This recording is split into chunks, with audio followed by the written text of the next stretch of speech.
Welcome, one and all, to another edition of the Defo Show with Luby here on the Five Reasons Sports Network, brought to you by Water Cleanup of Florida. Are you a South Florida property owner with an insurance claim?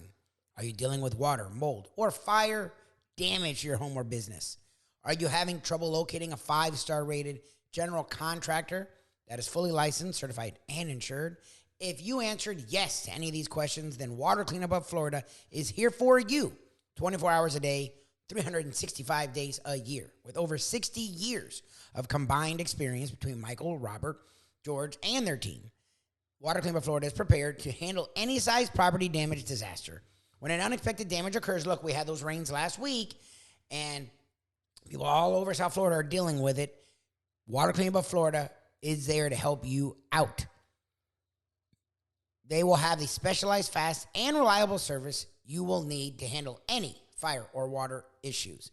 Water Cleanup of Florida is also licensed, certified general contractor, so they provide the A to Z service that homeowners, business owners need. Plus, they're an authorized dealer of Eurocraft cabinets, so premier kitchen, bath, and laundry cabinetry, countertops, and other accessories are available for your viewing at their showroom in Boca Raton, or if you prefer your home office, they'll come down and check you out. Water Cleanup of Florida will send their design specialist to you. Give them a call anytime, 954-579-0356, 954-579-0356. Check out the website at WCUFL.com. Also, the socials, Facebook, Instagram, Twitter, at Water Cleanup FL. If you have schmutz, Water Cleanup has the guts with over 80 5-star reviews on Google. Talking about guts, Water Cleanup of Florida will bring it for you. The Miami Heat, finally. For the first time in a long time, we saw Friday the Heat put together a gutsy performance in the fourth quarter against the Chicago Bulls to get into the playoffs.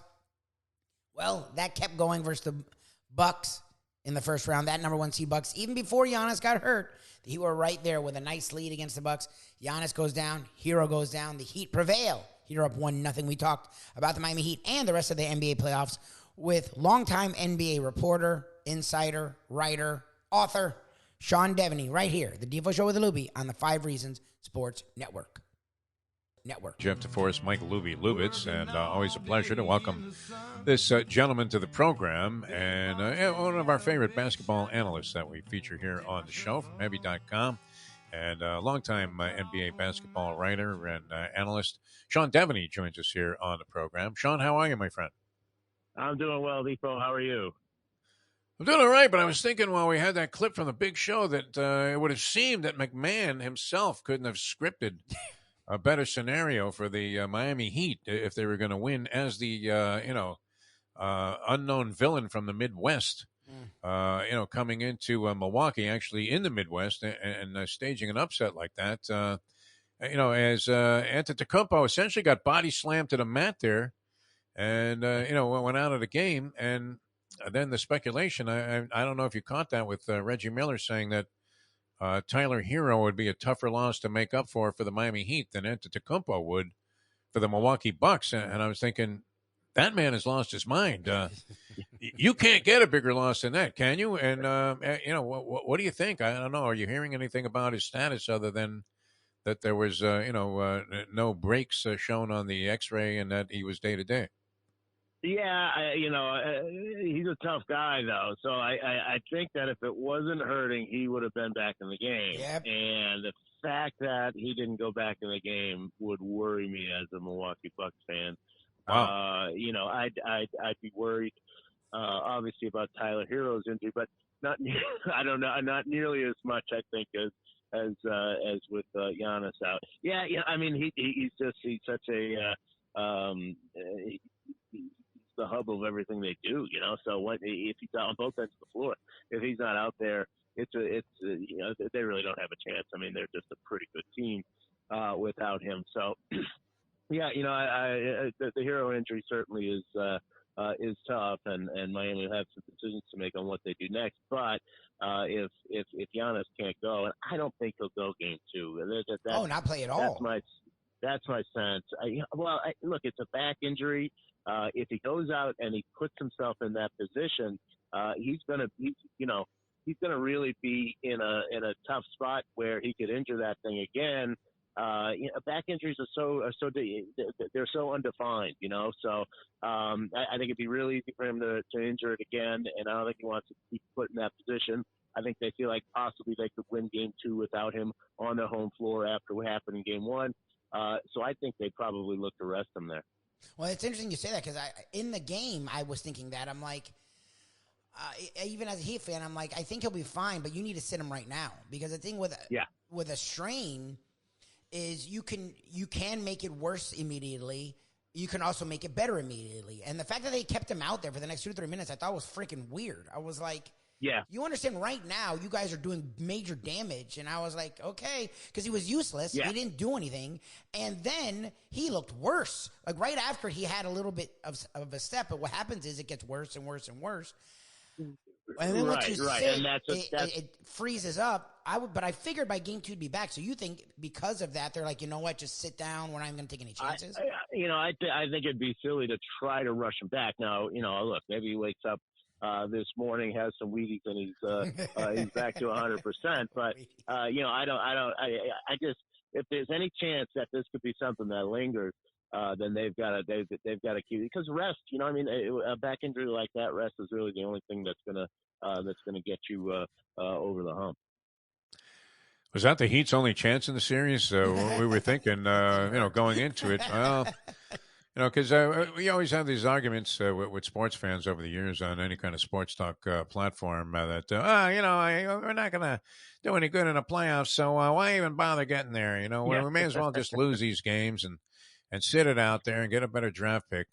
And I'm always thinking you just never know, and we were speculating. So if Antetokounmpo comes down on somebody's foot and rolls an ankle and is out for the bulk of the series, or even the entire series, or even a couple of games, all of a sudden that dynamic changes. And you mentioned it. I mean, Milwaukee's a so-so team without this guy. His impact and loss there is humongous. What's your feeling? I mean, should you not always, in contrast to, what the Dallas Mavericks did, take a shot at making it to the playoffs? Yeah, I think absolutely you should always try. I mean, I think back to, I've been covering the league for a long time. I think back to, I think it was 2003 was the Spurs' first championship with kind of this new, with Tony Parker and Ginobili. They were both really, really young. And if you go back and look, it looks now like, well, that was the start of a dynasty. But that year, like, they had one team after the other just fall down in front of them because of injuries. And that really paved the way for them to go ahead and beat a well overmatched, I think it was the New Jersey Nets at the time, and go ahead and clobber them. And win a championship. So yeah, I mean, and if you had looked at it, nobody would have thought that the Spurs could have won a championship that year. But that's why you go out and do it, because you don't know if Dirk Nowitzki's going to get injured as he did that year. You just don't know what's going to happen. So yeah, I'm always for that. But I am curious about what the Heat do about the Tyler Hero thing, and where you make up his points, where you make up his minutes. Sean Deveney guesting with us here on Appeal Yourself Off the Mat Monday here on the Defo Show. You mentioned Ginobili being relatively unknown at that time, or people didn't realize how impactful he was going to be. And I can't help but think about there's a racehorse named Ginobili that runs in California, and the distinguished track announcer at Del Mar, a guy named Trevor Denman, who was from South Africa, obviously had no familiarity, probably had never seen an NBA game. And he kept calling him Gino Billy the whole way around the track. So many people, whenever, I think I did the same thing for like 2 years there. Gino Billy. It's interesting, too. I mean, one of the other parts, dynamic parts of the game, the Heat shoot 15 of 25 from three-point range after being horrendous throughout the season, in an inexplicable reversal of form, where they went from the top three-point shooting team down to the near or at the bottom in the league in terms of three-point shooting percentage. And then yesterday, and we saw this with Max Strus in the game against the Chicago Bulls that got him into this spot where somebody kind of came out of nowhere. I mean, we know Strus can shoot three-pointers. He wasn't doing it at the level or with the frequency that that he was making them in the Chicago game. And all of a sudden now everybody's hitting three-pointers, including what looks like, doesn't Kevin Love look like he's in a 40 and over league at the Y? Yeah. I mean, in terms of the pace with which he plays, and yet he's effective. It's incredible. And the gray hairs. I'm glad that he Yeah. just kind of he stopped pretending. And A little he just pasty let it looking all for a go guy off. living in Florida. Yeah, I mean, Exactly, he right. looks a little paler, like Cody Zeller. Yeah, exactly right. But I part of that was on Milwaukee's defense. I mean, they looked like they had cement shoes for a little while there. They just were not getting out to contest a lot of threes. Maybe they looked at the numbers and said the Heat can't shoot these. We don't need to worry about them too much. But if you go back to the beginning of March and April, the Heat are over. They're almost at 38%. They're at something like 37.8% since March 1st, which is not great, but it's not bad. Like that's above the league average. So they, down the stretch of the year, I know it doesn't feel like it, but you look at the numbers and they weren't a terrible 3-point shooting team down the stretch. And I don't think anybody's going to expect them, 15 for 25 every night, but they weren't terrible. And if they can just not be terrible, and Jimmy Butler does what he did yesterday, that could be enough offensively. All right, let's peruse around. Some of the other contests going on. Libby's got something. I think you're still on the Heat with this one. Libby, go ahead. Well, before we move on, you just said something about you talked about Jimmy Butler, and look, the guy I think isn't unheralded anymore around the league. He's gotten to that top 15, top 10 conversation. But to me, playoff Jimmy, and Paul George joked about playoff P, and it was a disaster because he would be horrible in the playoffs after that fact. Jimmy Butler in the playoffs it's such a weird transformation because he's good all year, and then he turns into like freaking Wade, LeBron, Michael, like what he becomes in the playoffs, especially in that fourth quarter. We saw it in the Bulls game. We saw it yesterday. I've watched basketball my whole life. It's very weird to see a guy who's already good take it to another level like that, to me. Like, what do you see when you see Jimmy Butler get to the playoffs? Because, look, he did it all the way back to the Sixers. People forget, in that series versus the Raptors, it wasn't Embiid and Simmons. It was Jimmy Butler. Like, he put them on his back. And if not for Kawhi hitting a ridiculous shot, they may have found themselves in the finals, and they may have won a ring. Like, this dude in the playoffs is just pretty much scary. Yeah, I think the two things that happen are, one, he's great at getting to the free throw line, and he does that all year and gets to the playoffs when things get more physical and all that, and referees want to set a tone, and he's able to kind of take advantage of that. Great at playing through contact. That's what he does. I mean, he's not an athletic guy. He's not a guy who's going to run up and down. He's not a guy who's going to shoot a ton of threes. But he has ways of grinding out baskets, and he does that all season. And every time I watch, I'm like, he's going to be so worn down by game 82, and he's not. I mean, that's just how he plays. He's in phenomenal shape, and so you get to the playoffs, and he's kind of played a playoff style all year. When other teams are running up and down, he's always trying to play that slow pace and trying to grind away those 2 points at a time. And so you get to playoffs when guys have to play that way. Jimmy's been playing that way all year, so I think that's part of it.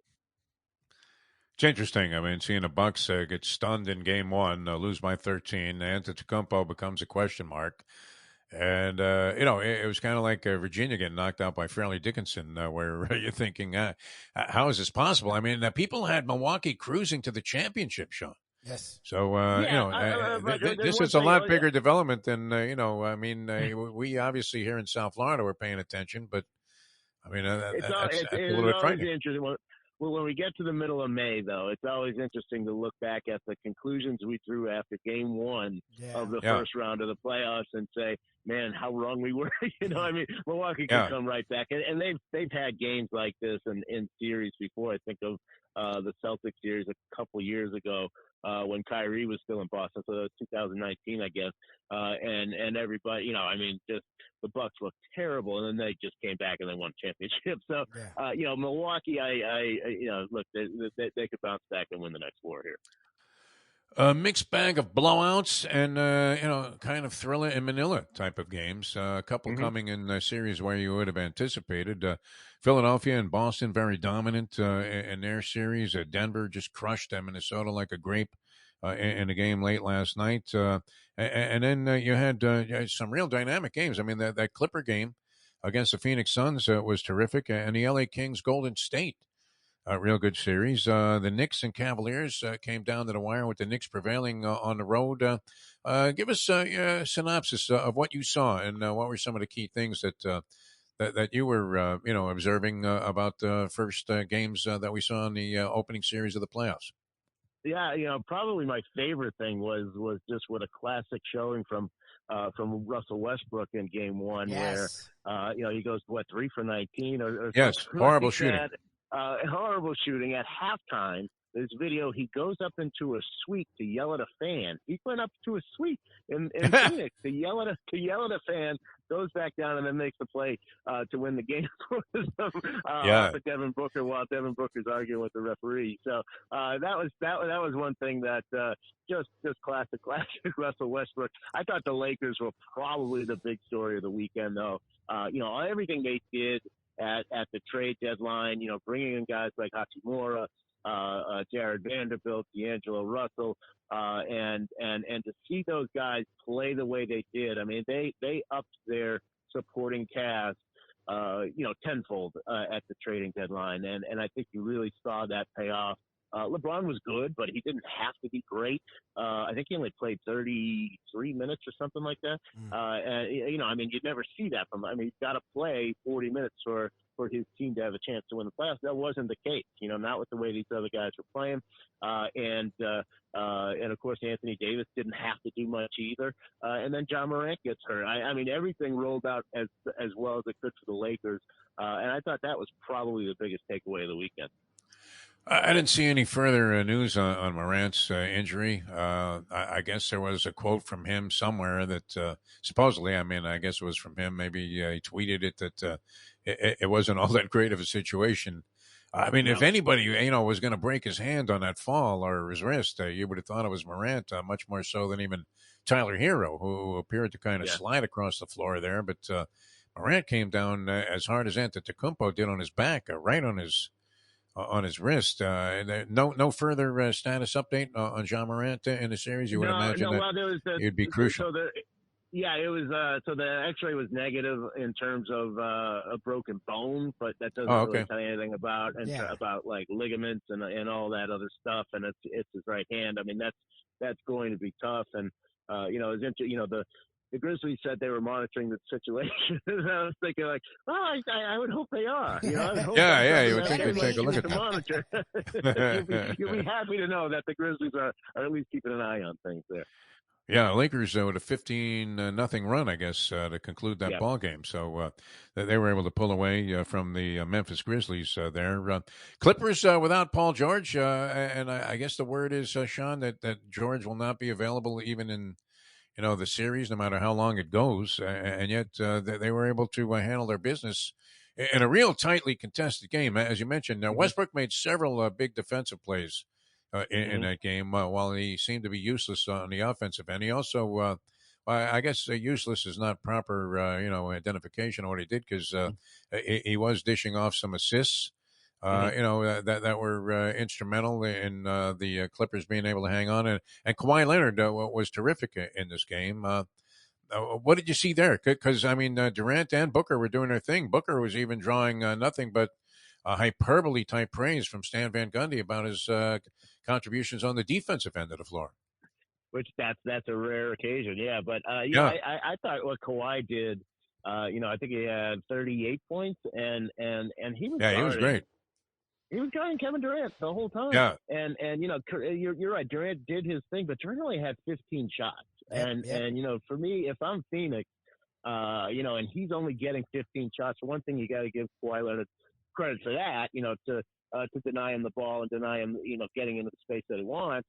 But at the same time, Phoenix, you've got to find ways to get Kevin Durant more shots. I think the thing that Game 1 showed that you have a concern about Phoenix as well as they played with with Kevin Durant since they got him is the supporting cast. I mean, they kind of had to gut the supporting cast to get Kevin Durant in there. Without Mikal Bridges, obviously, is so huge for them. Cam Johnson, and now it's a pretty steep drop to Josh Okogie and Landry Shamet and guys like that, Ish Wainwright, and they looked like they didn't belong on the floor in an NBA playoff game, and that's going to be potentially the Achilles heel of this Phoenix team. Is can those role players show that that they do belong, because they did not look like it in game one.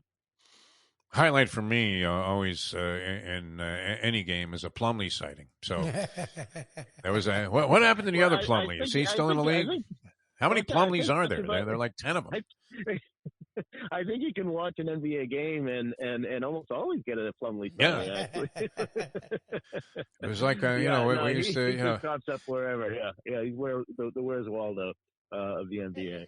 Yeah, we always applauded a Dellavedova sighting, and you were thinking, well, wow, I didn't know he was on this team. Well, what are you talking about? But there was Plumlee making a contribution. All right, a very interesting start to the whole thing, and that was great. If you had to, go 4-4 across 2 days, I missed that game last night with Denver. I guess they blew out Minnesota. It's hard to gauge Minnesota. So, they showed some fire in, staving off being eliminated altogether from the playoffs. And then they come back and lay a complete egg in their game against the Denver Nuggets, who you would think are the most overlooked team. Are they not, in your opinion, in terms of teams that get consideration to win the title? You hear nobody saying that Denver is eventually going to win it. Nobody. Right. Well, they didn't close the season strong. They kind of limped and stumbled their way to the end of the year. And they've choked in the playoffs before, so they're in sort of a prove it situation. And what's funny about them is that if they don't get anywhere, then Jokic, everybody's gonna say, oh, Jokic can't do it in the playoffs. The fact is that they gave a max contract to Michael Porter Jr. They gave a max contract to Jamal Murray. If they don't get very far in the playoffs here, it's going to be on those two guys. I mean, if you're going to pay them that money, then they've got to be better than role players, and they haven't, traditionally in the playoffs, or even for much of the year. And there's been injuries and all that. I get that, but if this team doesn't go far, Jokic will probably take the heat for it, but he probably shouldn't. It should be more on those two guys. All right, Sean, always a pleasure. Heavy.com is where we catch your work. I hope we can catch up with you again during the course of the playoffs, because it's always entertaining having you on the program. So thanks so much for being with us. Appreciate it. Okay. Thank you, guys. Thanks, Sean. Thanks a lot. Sean Deveney, ladies and gentlemen. Sean Deveney always brings the truth. We enjoy talking to him about the NBA. The Miami Heat are in a really good spot, up 1-0. Now, it's interesting, Giannis news. The Bucks are optimistic he can come back in game 2. Look, you can play with your back contusioned, like with a back contusion. It's what will you be? His athleticism is what makes him great. He's big, he's strong, and he's athletic. Your core is where a lot of your lift comes from, especially when you're jumping and trying to dunk on people, which is his specialty. It comes from your lower back and your legs. Well, if his lower back's an issue, we'll see what he is. Tyler Hero being out for the series is not good. The way he got hurt sort of sucked. It was nice to see him give effort, but it was a kind of play he didn't have to make because the ball was already retrieved. Him diving for the ball made no sense. But it's nice to see him have effort. Sucks that he got hurt on that play, broke his hand, and now he's going to be out 4 to 6 weeks. So he's definitely out this series, and who knows what happens after it. It was really cool to see the Heat come out and play like they did. Jimmy Butler was fantastic. Bam Adebayo was decent defensively, decent on the board, and finally in the fourth quarter woke the hell up, realized, I'm playing an old Brook Lopez, and got aggressive and dominated him and played really well on offense and helped a lot. Kevin Love was nice with 4 3-pointers, going for 18 and 8, really good rebounds, and took like 4 or 5 charges that were huge throughout the course of that game. And you saw Gabe Vincent hit some threes. Caleb Martin was very helpful in that game in a way he hadn't been. You got the team effort you hadn't seen from them really this entire year. And the 3-point shooting has been better the last month versus the Bulls and versus the Bucks, the last 2 games for the Heat. And a make or break it versus the Bulls to get into the playoffs, and in game 1 in the first round versus the Bucks. The 3-point shooting was key. They went 15 to 25, shooting 60% when they shot like low 30s the entire year. Went from 1 last year to lower tier 3-point shooting team this year. I don't know if they're going to keep shooting at that rate, but it was nice to see. Look, of course the series isn't over, but it is a series now. Whereas the Heat, a lot of people expected the Heat to get swept. I thought the Heat probably would take it 5 games. This feels like you're now up 1-0. Giannis is banged up, and you've seen some of the other guys help out. You took a game on the road in Milwaukee. It feels like the Heat should be able to get this to 6 games, and who knows? It now is a little up in the air, where it was automatically assumed the Bucks would win. Now it's a little up in the air. It was nice to see the Heat really go out there and play hard. It wasn't just Jimmy Butler playing hard. The entire team played hard. And when this team plays hard, as we've seen, they were 1 shot from the finals. This year, they looked tired. They looked out of it. They couldn't hit threes. The fact that they were able to hit some shots, the fact that Bam in the fourth quarter finally was aggressive, finally had confidence, hit some jumpers, got to the basket, got some rebounds. He literally, if they gave him a shot, he took it, or if they gave him a shot, he got into the paint and aggressively took a shot. It was nice to see that Bam. I hope that Bam continues, and I'm really looking forward to seeing what the Heat have the rest of the series and maybe further. The Florida Panthers do hit the ice tonight for their first game in their playoff, hopefully, run. We'll see what happens there. We'll talk about the rest of the NBA playoffs as well. Check us out each and every morning on South Florida Live, 7 to 9. South Florida Live, the Defo Show. There'll be also, we have a podcast, national podcast today. We talked with Jay Glazer. Yes, that Jay Glazer, Fox Sports NFL Insider. Also, MMA guru and now author, Unbreakable, talks about his issues with anxiety and depression and how he's handled it and tries to help others with those issues. It was a very interesting conversation. Our national podcast, The Believe Network, BLEAV.com. Search After Hours. We also, each morning, you can wake up with Defo and myself, Defo on 5. We do about 15, 20 minutes, give you some bites, talking about the playoffs or whatever happening in the sports world from the night before and the world beyond. It's not just sports. They're Defo on 5 right here on 5 Reasons Sports Network. And our South Florida skew content, The Defo Show with the Luby, here again on the 5 Reasons Sports Network. Play the ponies in style at Champions, the outstanding simulcasting room at beautiful Hialeah Park. Yes, the grand old lady of thoroughbred racing has never been more vibrant, and you can wager on the races from the top tracks around the country while enjoying a cocktail at the Brass Rail Bar or any of the fine food served throughout the facility. If poker is your game, you're covered in style, and you can play all your favorite Vegas-style games, including blackjack, craps, and roulette, in Hialeah Park's sizzling hot casino. Get a player's card when you walk through the door for all kinds of generous amenities, including our favorite, free play, when you come out to the ultimate casino and entertainment destination, Hialeah Park.